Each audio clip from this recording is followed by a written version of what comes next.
Dinky is a podcast where two pals just won't shut the F up about being child-free and the dink lifestyle. I'm Erica, and I don't have kids because when you have children, you need to talk to people about breastfeeding, what's wrong with your breasts, why you're breastfeeding or not breastfeeding, the stones in your breast. I don't know. There are things happening in your breasts, and I don't want to talk to anyone about my breasts. Ew. My breasts are my business.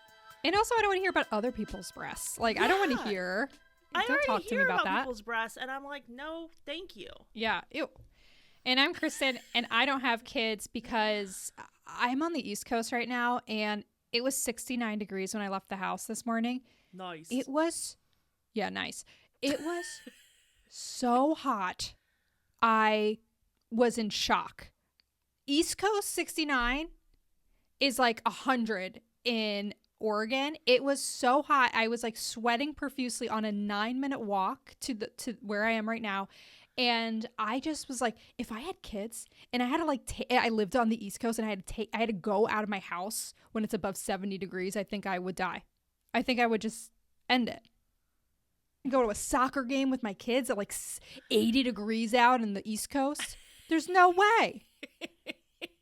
Can't do it. Hold on. I do need to back up for a second. So is it just hot because it's humid or what's going on? I think it's the humidity. I think it's and I haven't. So I grew up on the East Coast.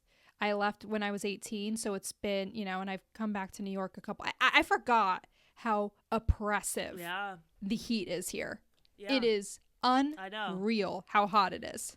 Yeah, I can't do humidity. And you think about the fact that babies are already like a little bit, they got a sticky texture to them, Mm-hmm. Imagine holding a wriggly, squirmy baby in humidity. You know what I mean?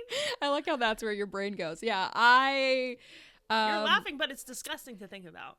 I mean, I don't like hot, sticky things. So I can imagine if I had to hold a hot, sticky thing and I'm hot and sticky. And then you have like a second kid who's playing football and you have to watch them and it's a tournament and you have to be outside. I literally could not do it. I could not do it. I'd rather die. But the bar for that is low. Well, our next guest definitely needs no introduction, as you've likely seen her all over your social media, educating the masses on midlife and menopause. Tamsen Fadal is the best-selling author of How to Menopause, Take Charge of Your Health, Reclaim Your Life, and Feel Even Better Than Before. She's also the host of the Tamsen Show Podcast and the creator, producer, and executive producer of the PBS documentary The M Factor, Shredding the Silence on Menopause. If that's not enough, she is also the 12-time Emmy award-winning journalist and documentarian. Her regular appearances in media outlets include, get this, Oprah Daily, The Today Show, The New York Times, and the Harvard Business Review. Woo! Sound familiar? Yeah, and to be a regular. Long story short, she is a big fucking deal, and we're so excited that she sat down with us today.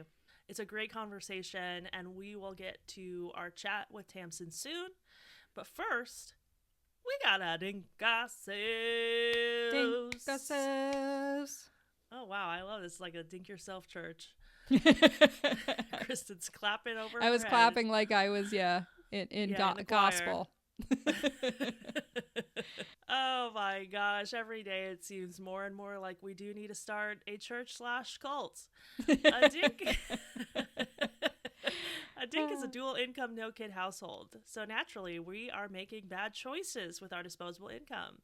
In this weekly segment, we chat through the frivolous and ridiculous purchases or hobbies we couldn't afford if we had children.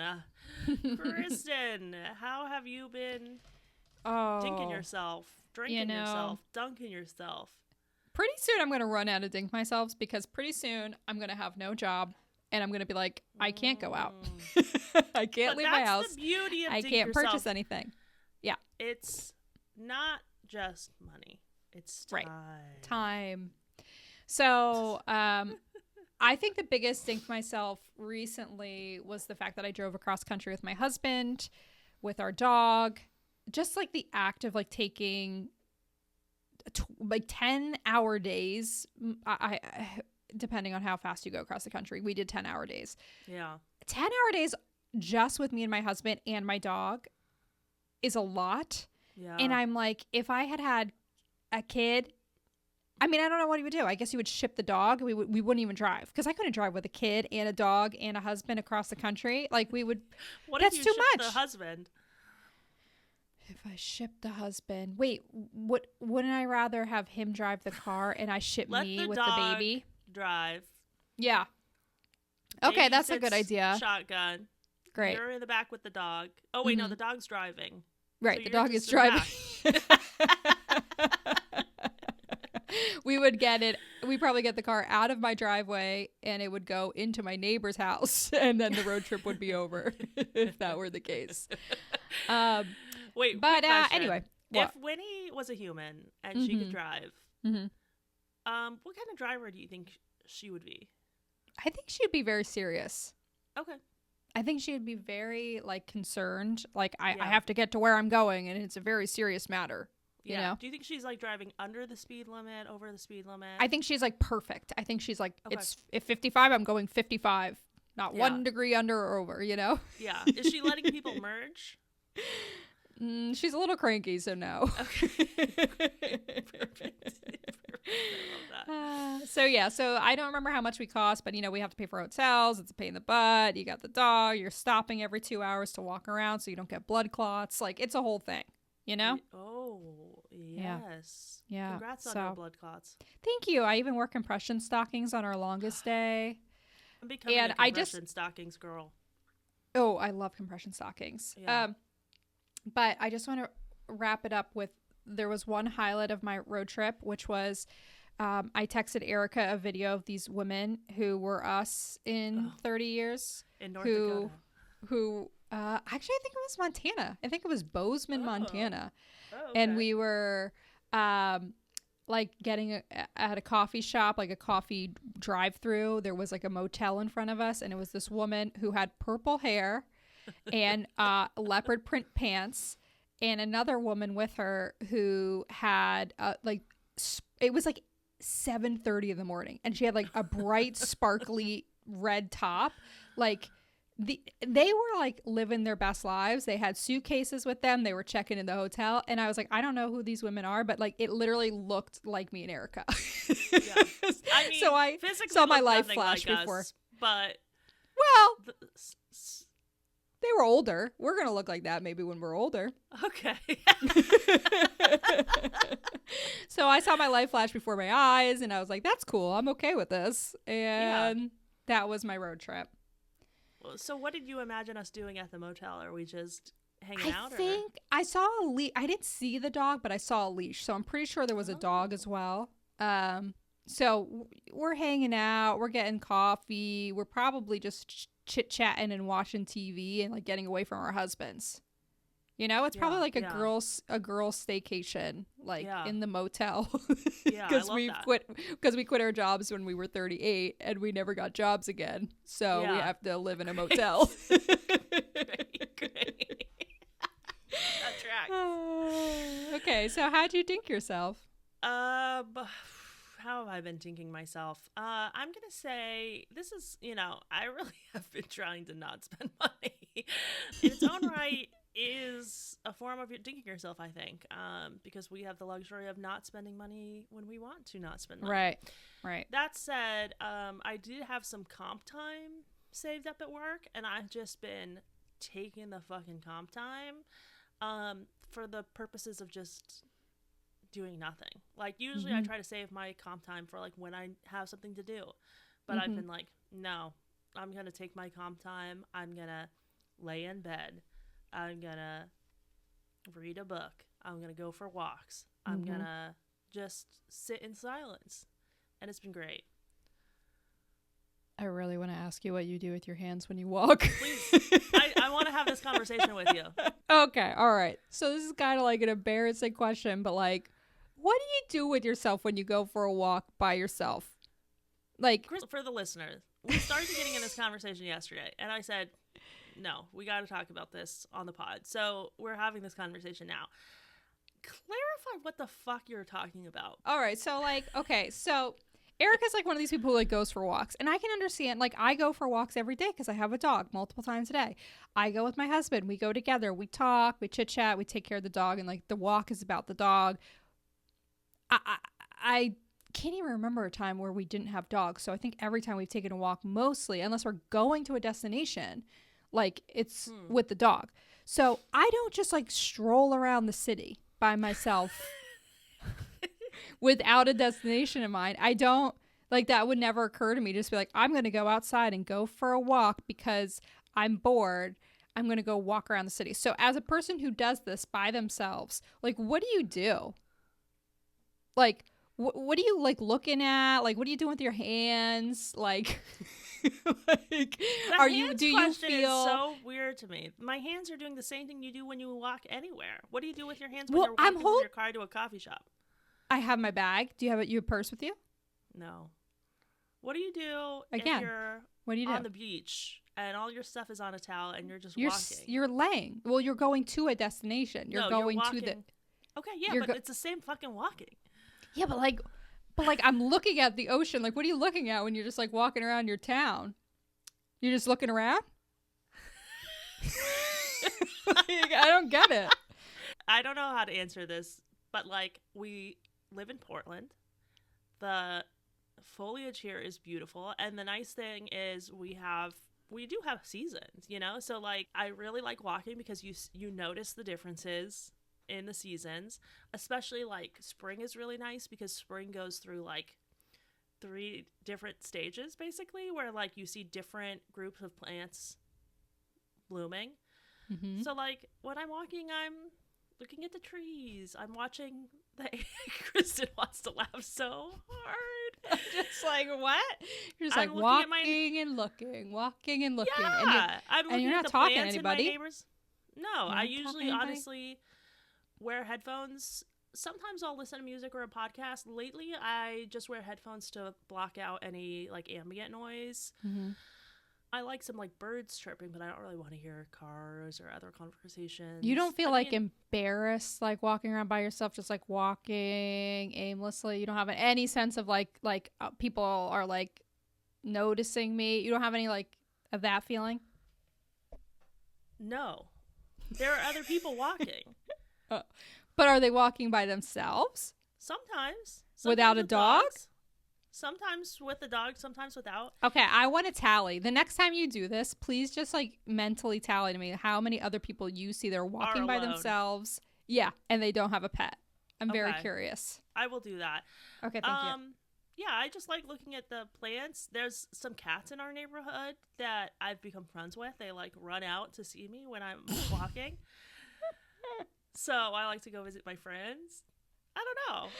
That's really funny. You're just like that. If somebody's watching you every day going, that's the fucking crazy cat lady who just like walks the street by herself and then the cats swarm to her. No, there are literally people in our neighborhood who like know us because we go for walks and they just recognize us. Literally one of our neighbors who we've had some long conversations with randomly, he lives on like the other side of our neighborhood, and he's a really friendly guy, pulled over to the side of the road in his car because he saw us and he just wanted to shout, "Hey neighbors," to us. I don't even know this guy's name. But okay, again, I think it's totally fine if you're with, like, it's a different story if you're with somebody walking because you're walking and talking. It's just the by yourself thing that trips me up. That's it. I mean, I support it. I just can't imagine it. That's all. It's really good for you. Yeah. It's a form of exercise. True. Okay, well, when we come back, we've lost the plot. When we come back, we are going to talk to Tamsen. Thank you so much for joining us today. Our listeners have literally been begging us for a menopause episode. Oh, so the timing is perfect, and we could not be more honored that you are joining us today. How is it going? Good. I'm so thrilled to be here. Thank you. Before we get into the book, we're just going to dive in. You are very open on social media about your decision to not have kids. At what age did you decide that that was your plan, and how did you get to that point? Yeah, I don't know if there was really an age that I decided, but I went through my life just, deep into my career. And I really think that the decisions were made for me through the course of the relationship that I was in early on. I was in a marriage that wasn't sustainable and certainly wasn't something I would want to bring children into. And that was right around my time of 36, 37, 38, going into 40. And, it really was never something where I said, I've got to have children. Like, this is what I've got to do. Though I will say that, I did go to a fertility clinic. I did go and look at all these different options and say, Wow. like, is that what I want to do? Is that, I don't know. I do, I don't. And I think if I was having conversations like that, then that kind of gave me my answer. So I don't Mhm. necessarily know that when I was growing up that you would say at 28, like, I'm never going to have children, because I don't think you even said that out loud. Yeah. Honestly, it took me a very long time to say it, because people would say things that I'm sure you've heard, like, what's wrong with you? That's the only love you're ever going to experience. Or, who's going to take care of you when you're older? So I always push back against those things, but quietly in my mind. And, I even remember at one point the newspaper did an article about me and Rachel Ray. And I think at the time it was like Cameron Diaz or something, like three women who were out there and didn't have children, because it was just such an odd thing to be talking about. So times have definitely changed. That's for Wow. sure. That's for sure. Wow. Wait, were you Yeah. public about it at that point, or did they run that story I without? Yeah, they were just asking, like, they were asking about not having children, and at that Okay. point, I was just kinda answering questions more than Yeah. anything else. So I was public about the fact that I didn't have them, and I Okay. thought I might. I think I was, like, in my late 30s. Got But it. that's what I'm saying, it was such an anomaly then that they were like, "We're gonna write a newspaper article about it." And I'll never forget, the article was like, the headlines were, oh, it was just awful. I remember, like, trying to buy all the newspapers off the stands in New York City, because I was like, I don't want anyone to see this. It said, like, we say no to children and yes to New York City. It was just this, like, Sex in the City kind of article that I'm like, no, Wow. that's not true. And so it wasn't like, because that's what I think this assumption was back then. It's like one or the other. Like, you're either going to be a party girl or a career woman, or you're having children. And it wasn't because you chose one or the other lifestyle. Like, I think it was really hard to explain to people, like, hey, I can choose that without saying that, oh, I'm an all career woman, or, oh, I just was Right. so selfish. And I wish that we would stop that narrative for a number of reasons, but Mm. especially for women that either really make the choice or can't have children. And, Yeah. like, we forget about these pockets of people when we make these blanket statements. Yeah. Wow. Yeah, so I mean, that's interesting that you pursued kind of the fertility route, just looking into it, trying to figure out what Yeah, I you just looked wanted. into it. I didn't go through it. Yeah, I Okay, just looked, I yeah. didn't go through it. So when you decided, like, I'm not going to pursue these other paths, I'm not going to, there's obviously like you could adopt, you can foster, these other ways that you could Hmm. become a parent, Hmm. right? When you decided like this wasn't going to be the path that you take, did you talk to your family about it, your friends? Like, how were people in No. response to that? Yeah, no, I didn't talk to anybody about it. I don't, I didn't, and I guess, I was asked a couple of different questions. I was asked if I was going to do it by family, and but I never really said, like, "Hey, I think I've made this decision that I'm not going to do this." I just did Right. it, and maybe that was an easier way out, or maybe that was I didn't have the vocabulary then to have that conversation. But Hmm. whatever it was, now looking back, the me now would be like, "Hey, this is what I decided." But then it was different. I was also in TV news, where a lot of the, women, like, especially on the show that I was on a morning show. So everybody was, like, having babies during this one time. And I remember, like, two of the anchors were pregnant, and it was just like, oh, Tamsen's gonna fill in. Cause, and it was always like, oh, Tamsen doesn't have kids, so she can work the holidays. Or, so I just always remember, like, those things. But so it was never anything that I kind of drew too much attention to then, because people would get on television and be like, "Oh, we're taking our kids to school in the school bus, and it's the first day of school." And I'm like, "It is? It's the first day of school?" I got, like, you don't have that calendar in your mind when you don't have children. And so it was, but, I've got a nephew in my life now that is like my world. So it wasn't that I don't love children.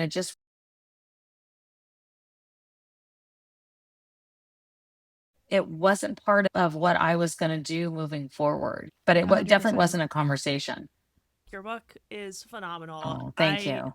told Kristen that the first read was great. I can't wait to read it again when I feel Oh like my I'm gosh, thank going you. through menopause or perimenopause. But I was curious, you did mention in the book that hitting menopause did give you this sense of deep loss that you didn't have that choice anymore. Yeah. How did you navigate that grief? And do you have any advice for those of us learning to be child free not by choice? Yeah. I mean, that actually shocked me because it was not something I would have expected with that response. But I did remember like this overwhelming sadness and like, oh, now officially I can't do that. I can't have a child, my own, and I think it did give me a moment. Like I guess I feel like my other part of my life, I was like, maybe I was avoiding it. Maybe I was. I always say that I did really grow up backward. I took care of my mother at a very young age, starting at 14, because she was sick for a very long time. Wow. So I'm aware that my life was a little bit backward. In how I did things. I felt like I did do a lot of caretaking at a very young age. Her and then my grandmother. And so, but I do remember having that feeling of, and I said it out loud to my husband. I was like, I can't have children. And he was like, I thought you already made that decision. I was 49 now, And I was like, I did, but now like I really can. And he's like, Yeah. what is wrong with her? So he was my boyfriend at the time. I'm surprised he just didn't run. But to his credit, he did not run.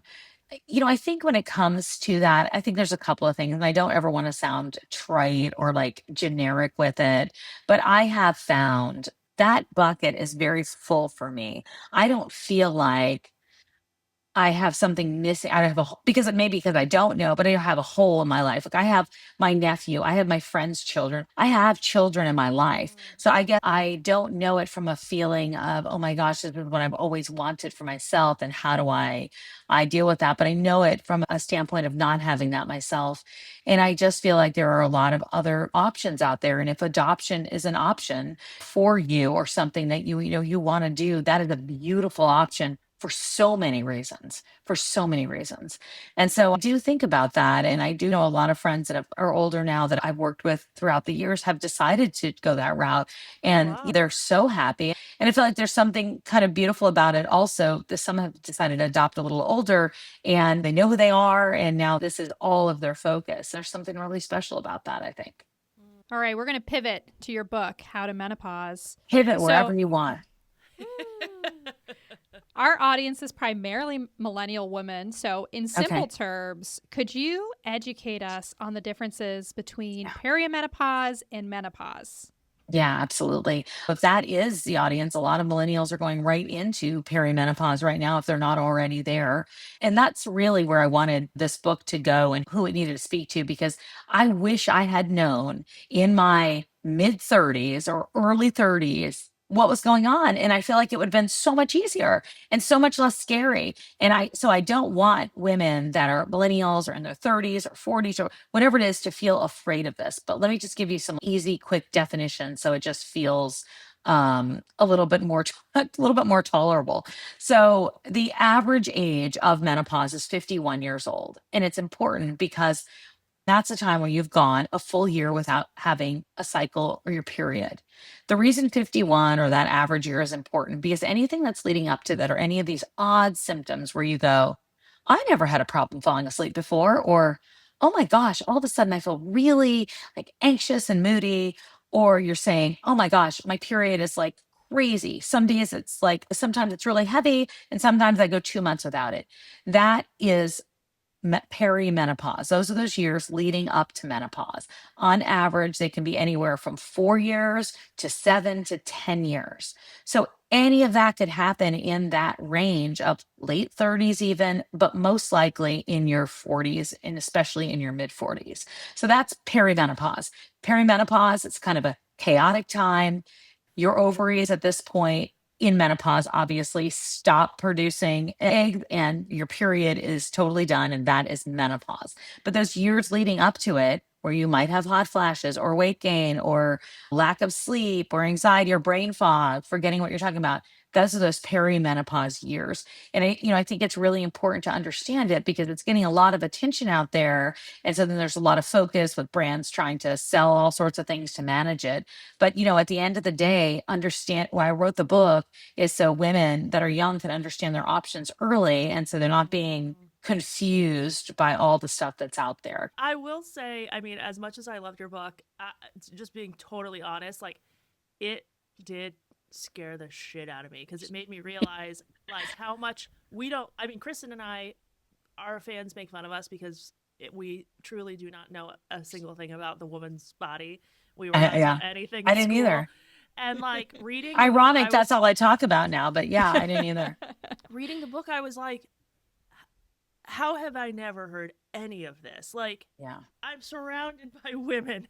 How are none of us talking about this? So you really are doing women a solid by putting this out there because, like I said, I was like, I'm definitely going to have to read this again when I'm going through it. But even now talking to you, I'm like, am I going through some of these symptoms? I don't know. Well, do you mind telling me your age? So we're both 38, and I had a scare recently where I was having weird symptoms. I went to my gynecologist. My period was out of whack. I couldn't sleep. I started reading your book, and for the record, your book is highlighted. Pretty much the entire book is just full of highlights. Oh my gosh, I want to see that. I love that so much. It's a digital copy. Because that's what I do with my books. It is highlighted top to bottom. But a lot of the things I was like, oh shoot, maybe I am in perimenopause. But then it kind of the symptoms rescinded, and I was like, maybe it was just a fluke. And then, who knows what bodies are capable of. Yeah. And, listen, these are hormonal changes, so they're weird. So we know that part. I think the most important thing, though, is this. If you were going through that and had not read the book, you'd have been like, oh my gosh, like this is what's happening to me. Like, is it dementia when I have brain fog, or am I not working out hard enough, or am I so stressed out, or do I need to go on antidepressants?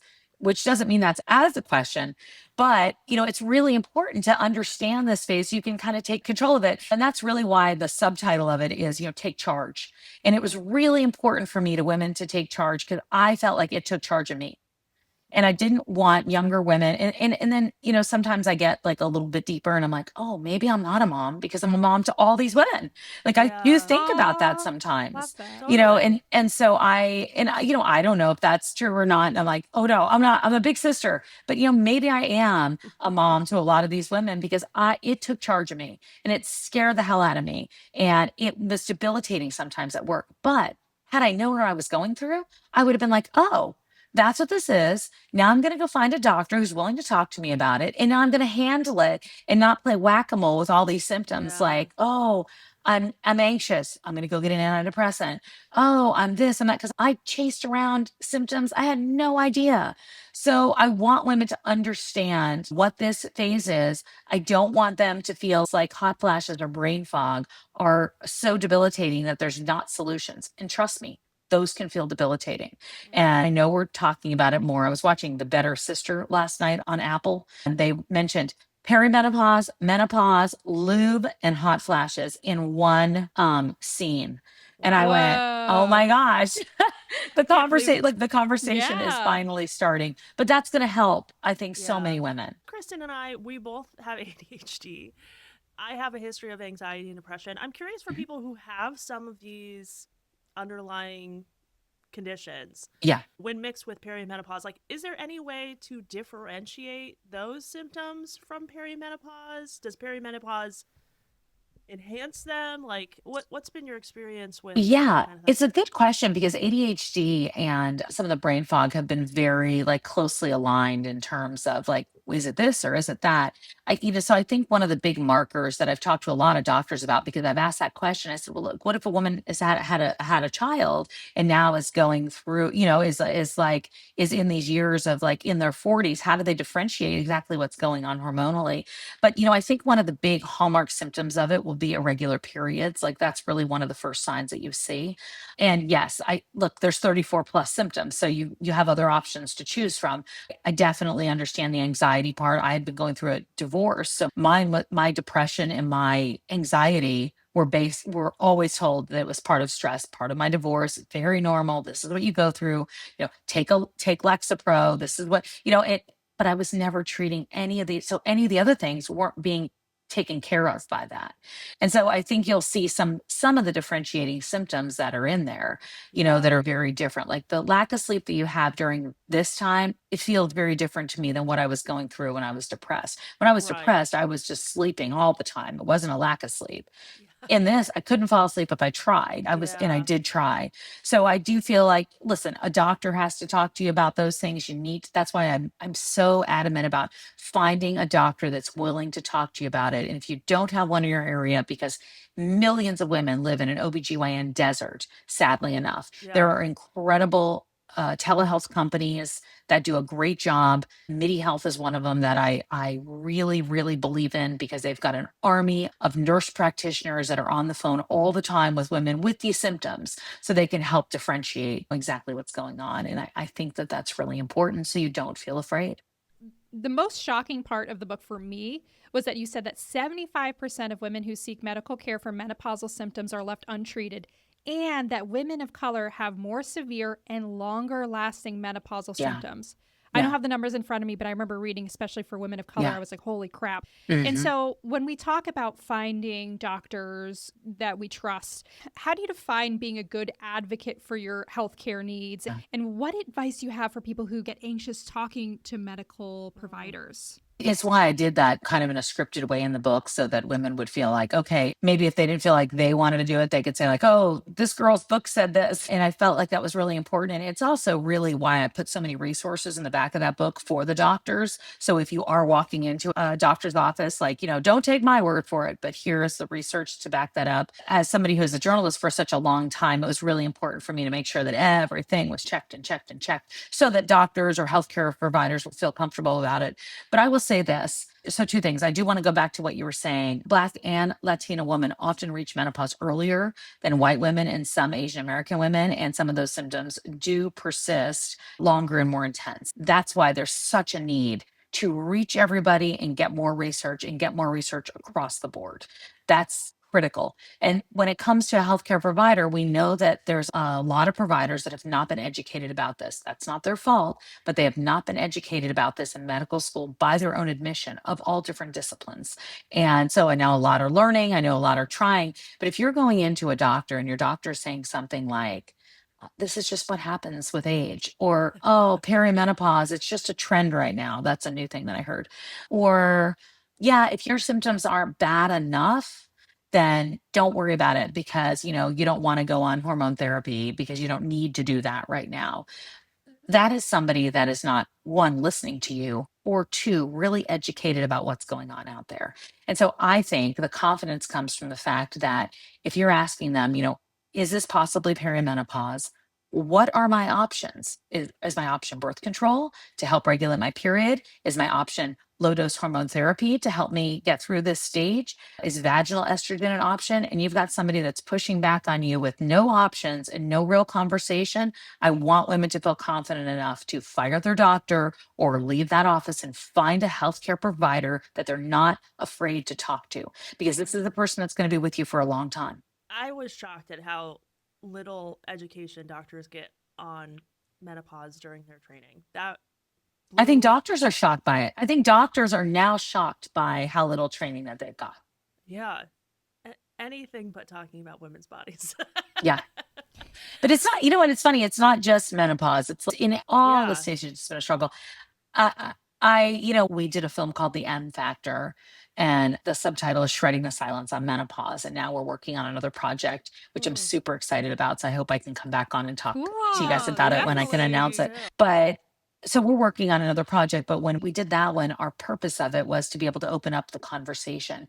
And what was exciting to me about it is that we had communities all around the world, 700 cities, 42 countries, some countries that had to sneak the film in because they don't talk about women's health Oh or my bodies in those God. countries. Whoa. And we had doctors in those rooms learning. So that lets me know Whoa. that they're willing to learn and want to Yeah. learn, and they just need some resources. So that's Yeah. why I'm super excited about what that brought with it, and got me even more excited about the book. Wow. I did want to ask you, like, can you explain to us, like, why is hormonal treatment so divisive?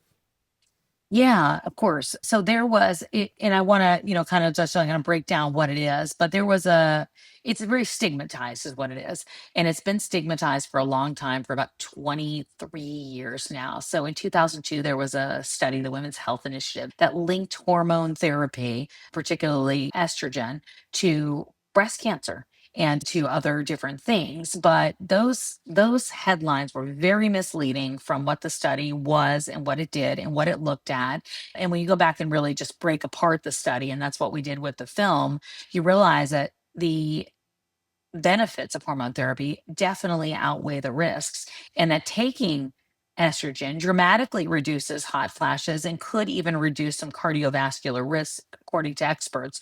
And so the benefits outweigh the risks, and that is according to all different menopause societies all around the country.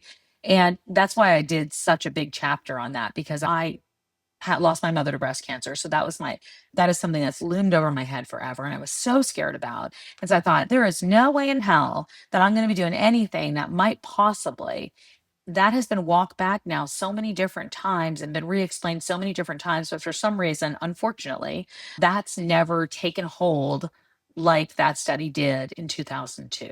And that's where that comes from. It's over 2 decades old now.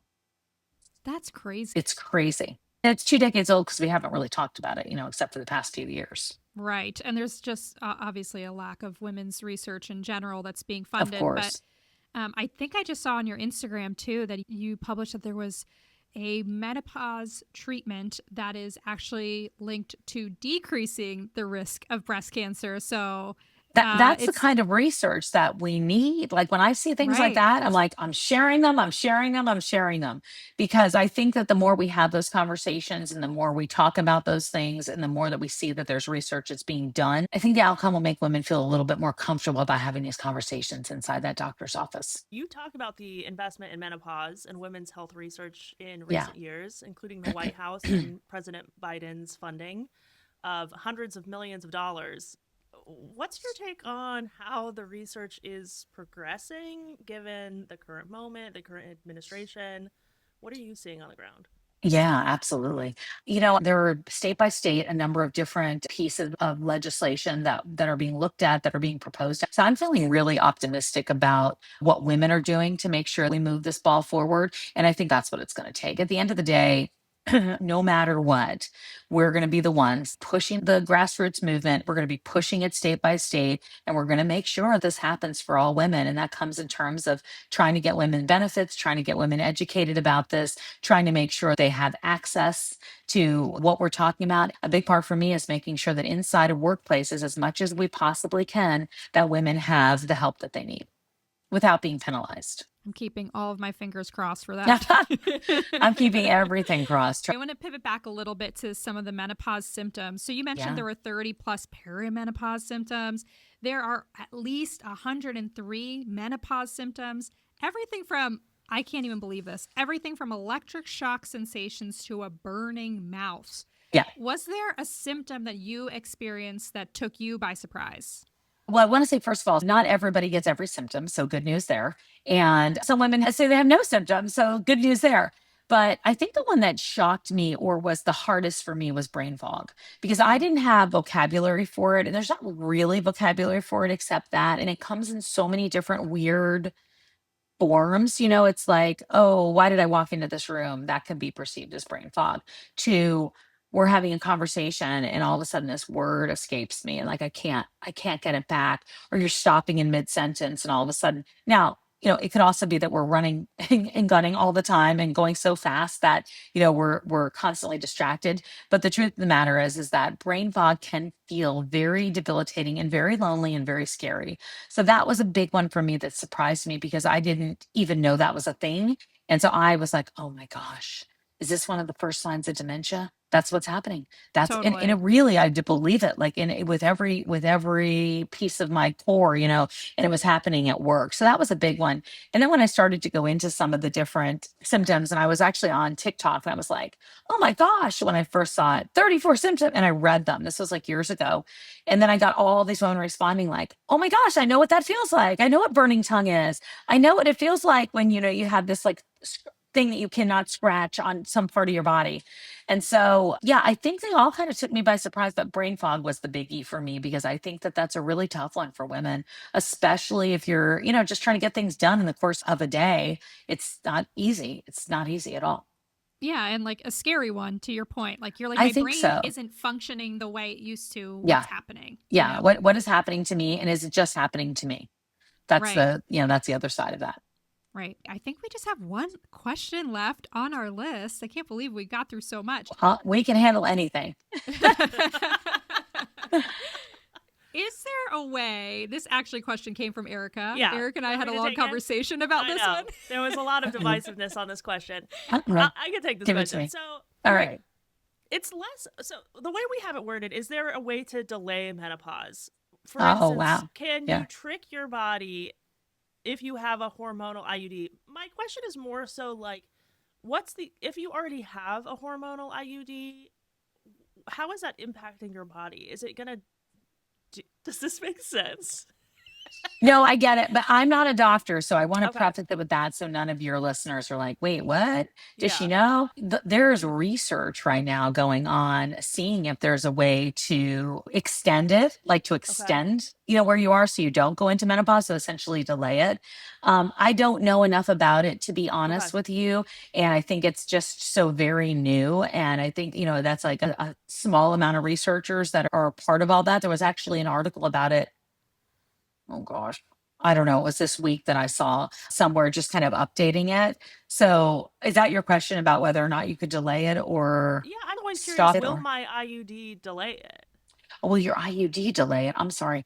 It's not going to delay it that I'm aware of, but I think it could make it confusing as to whether or not you're in it. So that will be something to talk to a doctor about, because I know there's a lot of women that are on birth control that come off of birth control and sit in that for a little bit of time to be able to figure out where their cycle is and be able to have their blood tested. I have a podcast called The Tamsen Show, and we just interviewed a doctor about this same thing because I get a lot of questions about birth control. So yes. So I'm sorry. I was thinking like the other way. If you wanted to delay it, that's like an actual study that's being done. For the record, we were kind of asking both questions, so I was curious about delay. Yeah, good. I was like, I just went off into a whole tangent. No, it was. There was brain fog.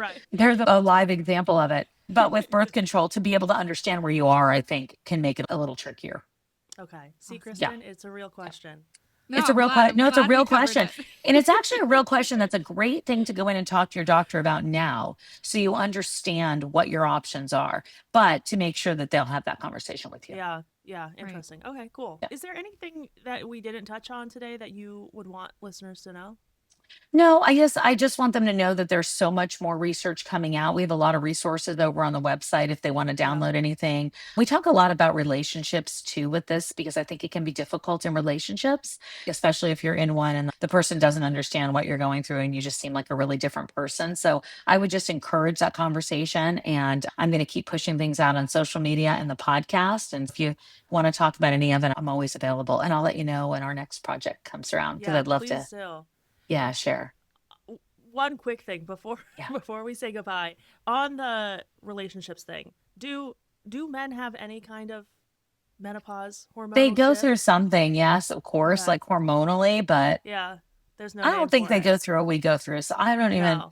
That's not even part of my talks right now. Love that. No offense, guy listeners. We do have a few very vocal guy listeners, and they're great advocates, so we're very happy. Oh, good. Well, we like men of the pause. That's what we call them on social. We call them men of the pause. I love that. I am Tamsen Fadal. I'm the author of How to Menopause, and I dinked myself recently by going away with my husband. Didn't tell anybody, just took off. No questions asked. Thanks for listening, guys. What a great episode. Tamsen is a real fucking That was a weird voice inflection. Thanks for listening, guys. Your voice just took a totally different mind of its own. Yeah, it was weird. Thanks for listening, guys. That's so weird. Keep it all in. I don't care. Yep. Dinky is a podcast on the Spreaker Prime Network. You know what, guys? If you love Dinky, join our fucking Patreon. I'm putting a gun to your head right now. Oh my God. You know why? Because it's time to support the work that we do here. We're building a community of child-free people, people who care about women's rights, people who want to live their best lives, dinks and sinks alike. Your membership grants you access to all kinds of things, ad-free episodes, special bonus exclusives, Discord chat, virtual book club, so much more. And you can learn about all of the perks at patreon.com/dinkypod. You can find it in our link in bio. You can find it in the show notes. It's everywhere. Sign up. It's a 7-day free trial. There's no risk. Every week you get a new episode. And they're not like bullshit episodes, guys. Like they're legit good episodes. They're not like, 10 minutes filming. It's an episode. No, they're like literal episodes.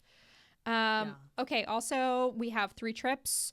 We have 1 month after this trip comes out to like make sure we are booked, right? No, 1 month after this episode comes out. You said after this trip comes out. Did I? Oh, oops. She's 1 month after this. You guys. Yeah, there we go. 1 month after this episode comes out, we will need to close the Mexico City trips. So please take a look. And also there's a Christmas markets trip with both me and Erica. The Mexico City trips are just with Erica. There's a lot of variety, so take a look. Just with Erica and your new child-free besties. Yeah. Many thanks to Chloe Steinhoff-Smith for our podcast art, Leah Herder for creating our show's theme and interview transition music, and Vince Shortino for audio mixing and editing. Want to connect with us on... Oh my God, why am I an auctioneer? Well, you have to be because I have 1 minute left. Shut the fuck up. Let me get through this. Want to connect with us on social media? You can find us on Instagram, TikTok, and Threads, and YouTube, everywhere else at Dinky Pod. If you have a question or a comment, go fuck yourself. We're going to start reading more reviews on the show, so go to Apple Pods, leave a review. We'll read it on the episode. Visit, Kristen's bouncing up and down. She's so nervous. Visit the show notes to shop merch. We don't have it. Donate to the show if you want. Don't forget that. Don't do that. Sign up for the Patreon. Just sign up for the Patreon. Just listen to the, just look at the show notes. Just browse them. Go buy Tamsen's book. We'll put a link. Shoot. I wanted to say one thing. I wanted to say one thing. Maybe if you bounce more, it will help. Oh, stop it. Oh no, I forget. You have a minute. I can't think of it. Okay, gotta go. Love ya. Love ya. Hello, friends. This is Kristen. I just wanted to let you know that I did remember what I was trying to tell Erica at the end of the episode, and I didn't remember until about 2 hours later. And so I tried calling Erica furiously to get her back onto the pod to be like, hey, let me tell you this thing. But she didn't pick up. And rightfully so, because we've recorded 2 episodes today, and I'm sure she's sick of me. But anyway, the big news that I wanted to share was Suhei, if you recall from a couple episodes ago. I have a big twist here. Suhei was actually a woman.